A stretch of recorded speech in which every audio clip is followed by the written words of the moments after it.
जब परमात्मा छुप जाता है तो दुनिया दिखती है, जब परमात्मा प्रकट हो जाता है तो दुनिया गायब। और जैसे जैसे दुनिया बढ़ती है वैसे वैसे भगवान छुप गया है। जैसे जैसे भगवान बढ़ता है दुनिया छुप जाती है। और जब ये अनेकता को प्राप्त होता है, असल में कुछ नहीं होता। देखो, एक ही चावल, उसी चावल के इडली बनती है। पहले दिन सोमवार इडली दिन होता है और वो चावल का जो बैटर है वो फ्रिज में बना के रख दिया एक हफ्ते के लिए। तो पहले दिन चावल का अवतार इडली, सोमवार।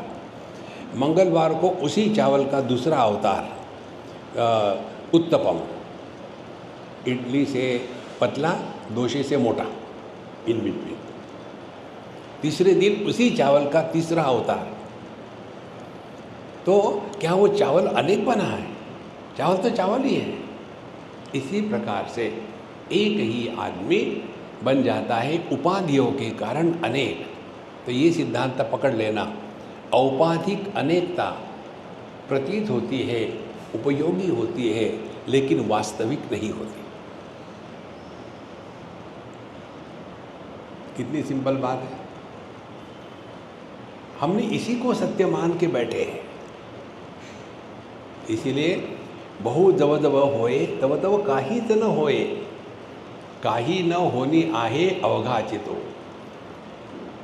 तो जब मैं पिताजी के संदर्भ से पुत्र बन गया और पिताजी चले गए, मेरे से बोर होके चले गए, तो अपने साथ वो पुत्र को भी ले गए। अब बिना बाप का मैं पुत्र कैसे हो सकता हूँ? फिर पत्नी, वो भी बोर हो गई, वो भी चली गई। तो बिना पत्नी के मैं पति कैसे हो सकता हूँ? तो कौन मरा? पति मरा। देखो संतो, करना कुछ नहीं, अपनी फोकल लेंथ को एडजस्ट करना है। हम सभी के सभी मायोपिया से परेशान है। ये जो आँखों के डॉक्टर होते हैं ना, वो कहते हैं मायोपिया, माया को पी लिया, मायोपिया। तो उसमें क्या है, जो है वो नहीं दिखता, क्योंकि अब फोकल लेंथ ठीक नहीं हो रही।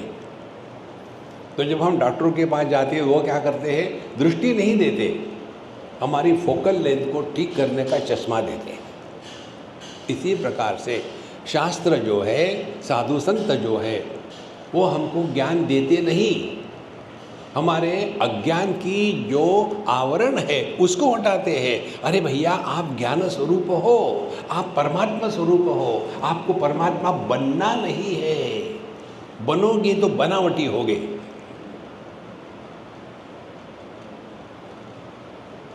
इसीलिए यह जो औपाधिक विस्तार होता है वो दिखता है लेकिन होता नहीं। इसीलिए काही न होनी आए, ना कुछ हुआ है ना कुछ जाना है।